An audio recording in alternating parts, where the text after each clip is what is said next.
What if the meat you trusted most, the one with the USDA stamp, the one you've been feeding your family, isn't just misleading, but downright dangerous?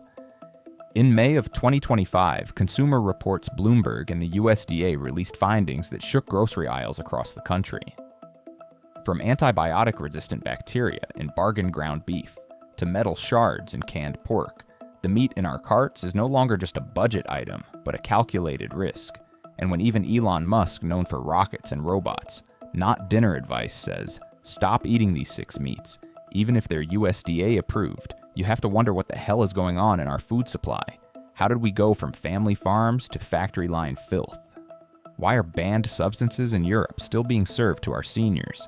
And most terrifying of all, how many more silent ingredients are quietly shortening our lives? This is the Downturn Report, where the truth gets personal. Today we uncovered the 6 meats you must stop eating because the label may say approved, but your body may not survive the fine print. Number 1. Tyson. Mechanically separated chicken.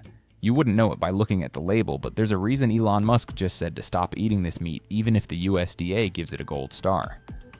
Tyson's mechanically separated chicken is the kind of product that hides in plain sight. It's in your frozen nuggets, your cafeteria meals, and your value pack patties. It's sold like a budget hero, cheap protein for tough times. But peel back that label and you're not getting meat. You're getting something else entirely. In April of 2025, a USDA enforcement document quietly revealed that over 60,000 pounds of this chicken sludge failed pathogen tests. The product was crawling with Salmonella enteritis and Listeria monocytogenes bacteria that send elderly people to the ER and cause miscarriages in pregnant women. But here's the kicker: it had already been shipped across the country, into freezers, onto plates, into mouths, and legally it's fine, perfectly allowed under US law. While Europe treats this as waste material, literally labeling it unfit for human consumption, we let it slide into school lunches and senior living facilities like it's just another Tuesday. That's not a food system, that's roulette with gravy on top. Mechanically separated meat is made by shoving leftover chicken bones still clinging to scraps of tissue through a machine that grinds everything down into paste. Bone fragments, cartilage, marrow. It all goes in. Then it gets dyed, flavored, and shaped into friendly little patties. Some packages even claim it's white meat. That's like calling sawdust oak. Consumer Reports tested these Tyson products in 2025 and found up to 25% bone particles by weight. Sodium phosphate levels blew past what the FDA says is safe, especially for seniors. And the folks buying this stuff, they aren't shopping gourmet, they're scraping by. They're trusting the label to tell the truth. But that trust, it's been butchered. In May of 2025, whistleblowers testified that Tyson's plants sped up production so much that safety checks were skipped entirely. Contaminated scraps, just steam them. Moldy bits, toss them back in the mix. One inspector compared the process to wiping up a crime scene and calling it soup. Still, the incentive is clear. Mechanically separated chicken is dirt cheap to produce and slips through regulatory cracks wide enough to drive a semi through.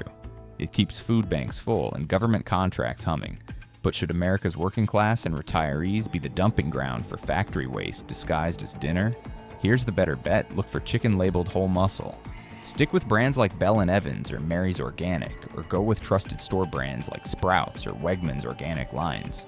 A pack of bone-in thighs roasted at home beats a box of Nugget Mystery Mash every time, and you'll save in the long run. And whatever you do, skip any product labeled just patties or bites, unless it flat out says it contains no mechanically separated meat. If the ingredient list looks like a science fair project, walk away. So now that you know, was it the bones in your food or the silence around them that made you sick to your stomach?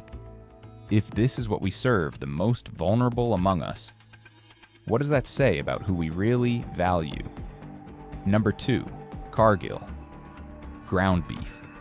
Patties. It smells like summer sizzles like Saturday and sells like comfort. Cargill's ground beef patties have become a staple in freezer aisles across the country, a shortcut to that American classic, the backyard burger. They look trustworthy. They feel like home. But when Elon Musk said stop eating this meat even if it's USDA approved, he wasn't making small talk. He was pointing to a reality most of us never asked to see.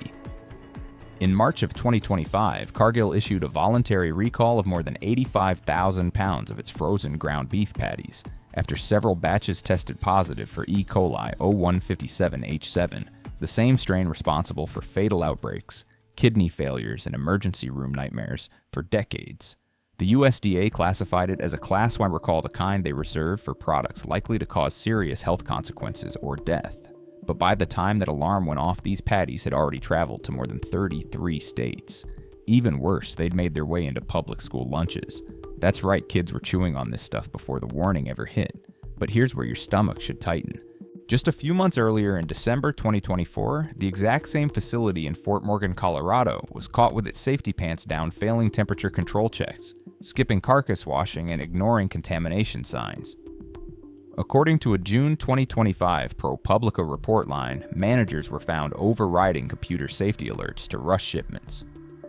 Employees were told flat out keep the beef flowing even when the meat looked or smelled off. And what exactly is in this beef brace yourself? Cargill regularly uses lean, finely textured beef, better known by its infamous nickname pink slime. It's made from fatty trimmings once deemed too risky for burgers, spun into paste and gassed with ammonium hydroxide. The EU banned it. The US didn't. As long as it stays under 15% of the patty companies don't even have to tell you it's there. In May 2025, Consumer Reports tested frozen beef patties from 5 major brands, including 2 Cargill private labels. 3 out of 10 samples contained antibiotic-resistant bacteria. Why? Because the cattle came from high-density feedlots where antibiotics are used not to treat illness, but to prevent it, an open invitation for superbugs to move in and stay a while. And that product of USA label, it might not mean what you think. Bloomberg revealed that imported beef thawed, processed, and repackaged can legally carry that proud little phrase without ever grazing a single blade of American grass. Meanwhile, Cargill has spent millions fighting efforts to make country of origin labels more transparent. If you're not hiding something, why fight the flashlight? Now it's tempting to paint Cargill as the villain. But let's be real, this is bigger than one company. It's a system that prizes cost-cutting over care. When dollar burgers are the national craving, the race to the bottom gets bloody, and the worker at the end of the line is usually holding a knife, a stopwatch, and no say. Thinking twice about those frozen patties. You should. Opt for beef labeled 100% grass-fed USA, raised ideally from regional co-ops like the American Grass-Fed Association or trusted local butchers. Better yet, buy a chuck roast, cut it up, and grind it yourself with a hand grinder. It's slower, but safer. If the label doesn't say what cut it is, that's a red flag. If there's no lean to fat ratio listed, walk away. Because what they're not telling you could be the very thing slipping through the cracks. So now we ask if burgers are built on scraps, slime, and silence. What's the real cost hiding between those buns? Number 3, Smithfield, factory farmed pork.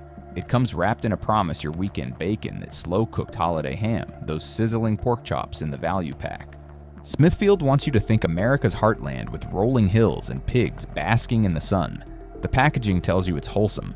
The commercials show barns straight out of a coloring book. But peel back the plastic, and what you're holding isn't a slice of tradition, it's a product of a machine that's grinding more than just meat. In June of 2025, Bloomberg Green cracked open the barn doors figuratively and literally with a damning investigation. The report exposed USDA citations against multiple Smithfield pork suppliers for environmental violations and animal abuse, with particularly disturbing footage out of North Carolina and Iowa.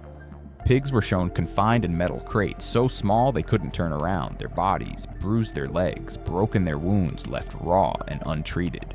One supervisor even shrugged and said, "If they're still breathing, they're still profitable. That's not a farm, that's a prison with a sausage line." And yet animal cruelty is just the first crack in the facade. In March 2025, Consumer Reports tested pork from 7 major brands. Smithfield ranked dead last in safety with 38% of their retail pork testing positive for antibiotic-resistant bacteria, drug-resistant strains of Salmonella and E. coli that the CDC now lists as serious public health threats. These aren't just scary names, these are superbugs that don't respond to medicine, and they're showing up in the sausage links you serve at breakfast. And then comes the label lie. Smithfield proudly stamps product of USA on its pork.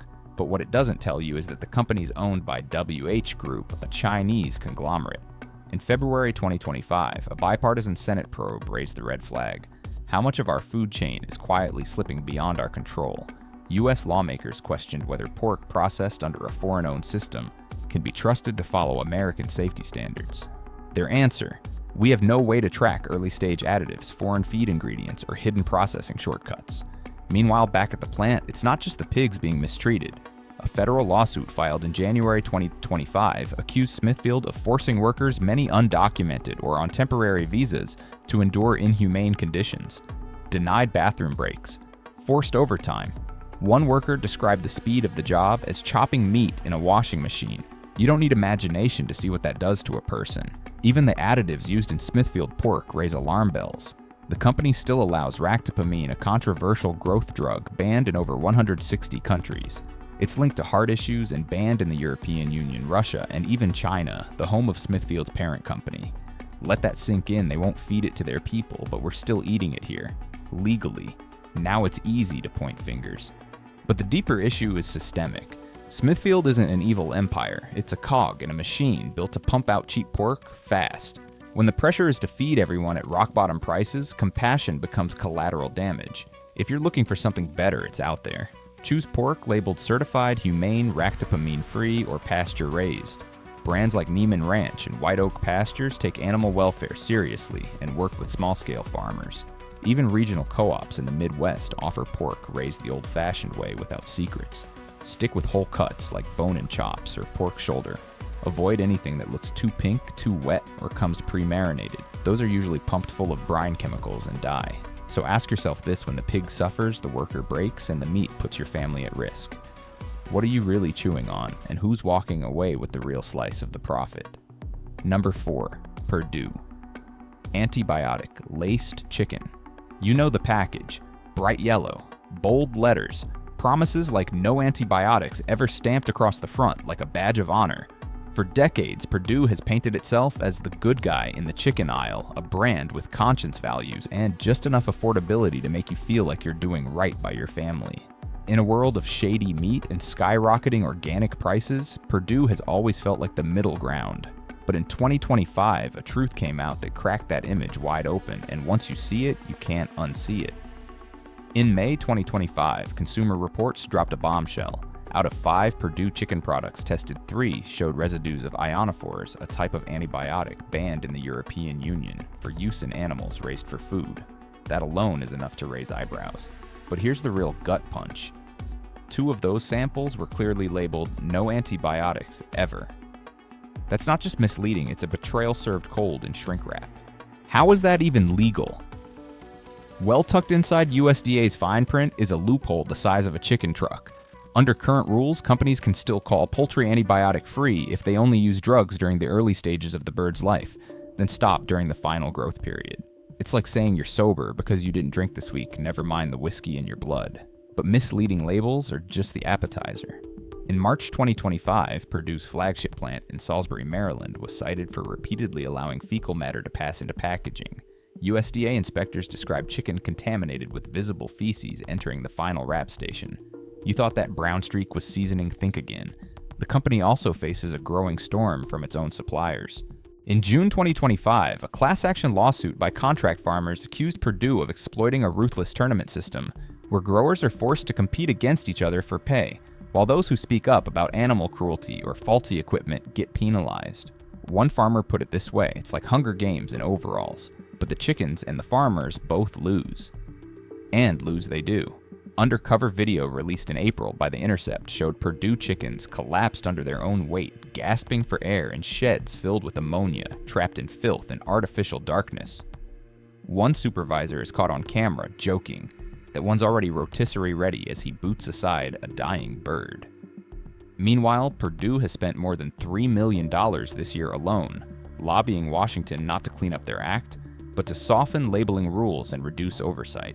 If a company spends more polishing its image than cleaning its operations, what are you really buying at the store? A drumstick or a PR campaign? Still, it's not all malice.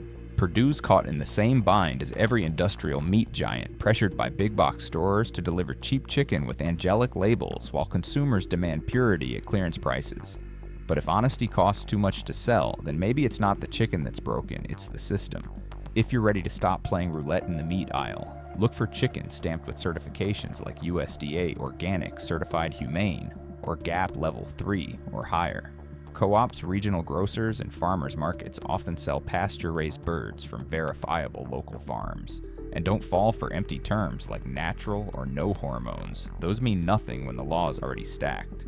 Here's your reality check if no antibiotics ever comes with a side of lab-detected residue. What else have we believed without proof? And if even the cleanest label turns out dirty, how much longer can we afford to look the other way? Number 5. Oscar Mayer deli meats. They slide easily into a sandwich, into your shopping cart, and into your daily routine. Oscar Mayer deli meats are the quiet kings of American lunches found in senior centers, school cafeterias, and low-cost grocery runs across the country. They promise comfort without complication. You know the look that smiling logo slices lined up just right, labels proudly claiming made with quality meats.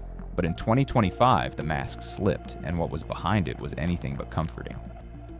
In April 2025, the World Health Organization's Cancer Research Agency made it official processed deli meats, including Oscar Mayer's cold cuts, are now listed as Group 1 carcinogens.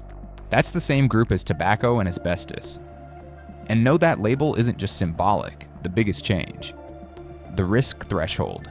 New studies found that eating just 30 grams of nitrate-preserved deli meat per week, basically one sandwich, is enough to raise your colorectal cancer risk, especially in older adults, especially in people already juggling blood pressure, cholesterol, or diabetes. This isn't fear-mongering, it's science catching up to the sandwich aisle. And guess who's leading the nitrate parade? Oscar Mayer, with more than 11 deli products containing sodium nitrite or potassium nitrate compounds that, when digested, form nitrosamines, a chemical known to damage the lining of the colon. In the European Union, there's already legislation on the books to ban these preservatives across all deli meats by 2026. But in the US, they're still perfectly legal, and unless you flip the package over and squint at the fine print, you wouldn't know they're in there. It gets worse. In March 2025, Consumer Reports tested several Oscar Mayer cold cuts and found that 2 out of 5 samples contained phosphate preservatives in levels that exceeded the daily limit per sandwich. These additives are known to strain the kidneys and accelerate aging in the arteries. One food safety expert called it a chemical time bomb between slices of Wonder Bread. Let that settle in next time you're packing lunch for grandma. But it's not just about what's in the meat, it's about what the label hides. That slice of oven-roasted turkey, it's not cut off a bird. It's likely a paste of restructured meat, scraps whipped with flavorings and coloring agents, then pressed into shape at a processing facility. Think less, Thanksgiving bird, more meat, Play-Doh. In June 2025, leaked documents from Kraft Heinz, the parent company of Oscar Mayer, revealed the real game plan. The company was actively lobbying against transparency rules that would force them to label these products as reformed from meat ingredients. Why? Because it would confuse customers and damage brand trust. Translation: honesty could hurt profits. And nothing says quality meat like hiding what it actually is. To be clear, Oscar Mayer isn't breaking the law. They're working within a regulatory framework built decades ago, back when nobody imagined that a ham sandwich could come with a side of carcinogen. But if the system says food is safe just because it doesn't kill you instantly, maybe it's the system that's out of date. If you're ready to rethink deli meats, try brands that explicitly say no, nitrates or phosphates added. Look for options like Applegate Boar's Head Natural or True Story brands that use celery powder or natural fermenting agents to preserve. Better yet, roast your own meat, slice it, and freeze portions. It's cheaper by the pound, and you won't need a chemistry degree to understand the ingredient list. Here's a tip: if the label says keep refrigerated below 40 degrees Fahrenheit, it's probably stuffed with stabilizers. Real food doesn't panic in the fridge. So now ask yourself, when nostalgia and neon labels are the only thing standing between us and a list of cancer-linked chemicals, are we feeding ourselves or just feeding into a system that's long past its expiration date? Number 6. Walmart. Great value meat trays. It's the go-to lifeline for stretching every last dollar. Those giant great value meat trays at Walmart, the ones stacked high with ground beef, pork chops, or chicken thighs, have become a cornerstone of survival in America's working class kitchens. When rent is due, gas is high, and groceries are no longer just groceries, but stress on a shelf, these trays feel like a small win. USDA inspected, check. Expiration date printed. And the price often 30% lower than anywhere else. But in 2025, under that friendly blue label and thin plastic wrap, a disturbing truth clawed its way out, and it's one you won't forget. In June of that year, the USDA issued a public health alert after routine spot checks in Georgia and Texas found more than 27,000 pounds of great value ground beef contaminated with Clostridium perfringens. Never heard of it. It's the third leading cause of foodborne illness hospitalizations in the US, particularly dangerous for older adults. What makes it more chilling is that the contaminated meat passed all visible and smell-based inspections. In plain English, it looked fine, smelled fine, and still could have sent your loved one to the emergency room. But the iceberg runs deeper. In May 2025, Consumer Reports published an undercover investigation that shook meat aisles nationwide. They found that 58% of great value meat trays tested positive for at least one antibiotic-resistant strain, some immune to critical medications like amoxicillin and ciprofloxacin. Even more unsettling traces of peracetic acid, a harsh disinfectant used to wash animal carcasses, were detected in pork shoulders at levels above European safety thresholds. So much for clean eating. Why is this happening? Because Walmart doesn't tell you where their meat comes from. Unlike some grocers that list processing plants or state of origin, great value meat is deliberately vague. That's because Walmart relies on commodity blending, a behind-the-scenes practice that mixes meat from dozens of suppliers into centralized facilities. Your 1-pound beef tray. It could be made from trimmings of 50 cows across 5 states. Once contamination enters the mix, traceability disappears. In a damning internal audit leaked to NBC News, USDA inspectors flagged a chilling failure refrigeration broke down for hours at a distribution center in Alabama. Instead of tossing the meat workers rewrapped, it slapped on new dates and shipped it to discount stores in low-income neighborhoods. The product reprocessed and rerouted to communities with the fewest options and the most to lose. But this isn't just about bacteria or spoiled meat. It's about a system that banks on desperation. When money's tight, oversight is looser. One anonymous Walmart meat cutter told NPR, if they think you're poor, they'll sell you what nobody else will touch. Let that sink in. Still, Walmart isn't the sole villain here. They're answering to a system that rewards the cheapest supplier, no matter the hidden cost. With Wall Street breathing down their neck and shoppers demanding more for less food, safety becomes a balancing act on a threadbare wire. But you have choices. Alternatives like Aldi Winco or even regional ethnic grocers often provide fresher bulk meats with more transparent sourcing. And Costco, though it comes with a membership fee, offers far better traceability, especially for ground meats. Want to cut through the fog? Buy whole cuts like roasts or thighs, grind them yourself with a $30 hand crank grinder and freeze portions. You'll not only save money, you'll know exactly what you're feeding your family. And here's a red flag: if the label doesn't list the slaughterhouse EST number or just reads, "Distributed by Walmart Inc., you're holding a tray of question marks. So ask yourself if cheap meat means hidden pathogens, lost trust, and a gamble with your health. What are you really saving? Or are we just swallowing the real price of cheap food? One invisible germ at a time. Number 7. Hormel, canned pork products. It's the can that built America's pantry. From war zones to lunch counters, Hormel's canned pork products, Spam canned ham, corned beef hash have been symbols of resilience, comfort, and thrift. They sit on shelves across the country neatly stacked and waiting for the next tight week, storm warning, or doctor's bill that makes fresh meat a luxury. For retirees, single parents, and working folks living check to check, these pop-top cans are less a choice and more a survival strategy. But in 2025, we learned something gut-wrenching. Those cans might be holding more than pork and a lot less safety than we thought. In February 2025, the USDA issued a Class 2 recall on over 12,000 cases of Hormel canned pork after inspectors found metal shards embedded in several batches. The contamination came from a faulty sealing blade at the Austin, Minnesota plant, a blade that had already been flagged by maintenance weeks earlier.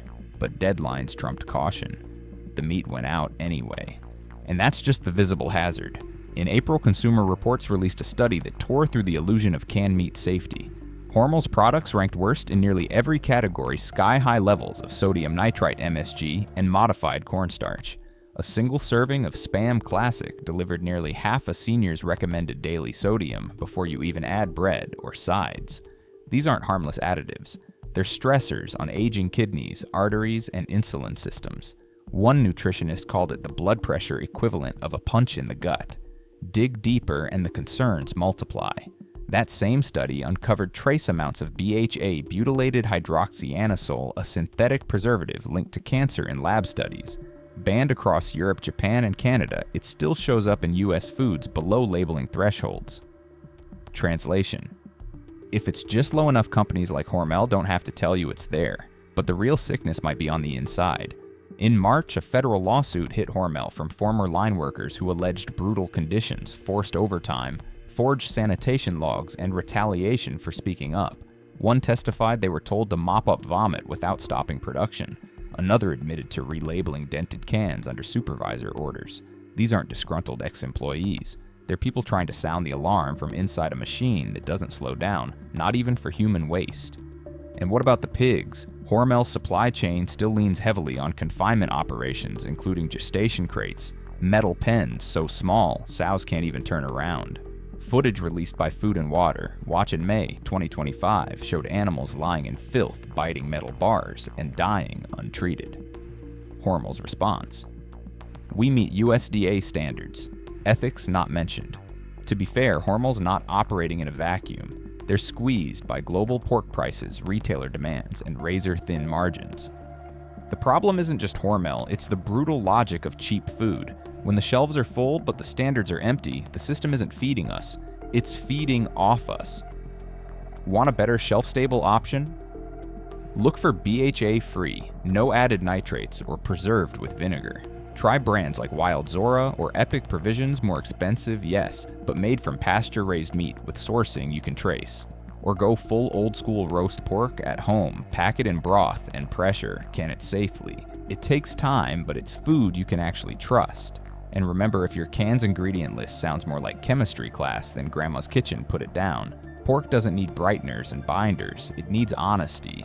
So when even our emergency meat, our fallback food in the hard times, is laced with metal shards, sodium overload, and factory floor secrets, we have to ask, are these cans preserving pork, or just preserving the illusion that cheap food comes without a cost?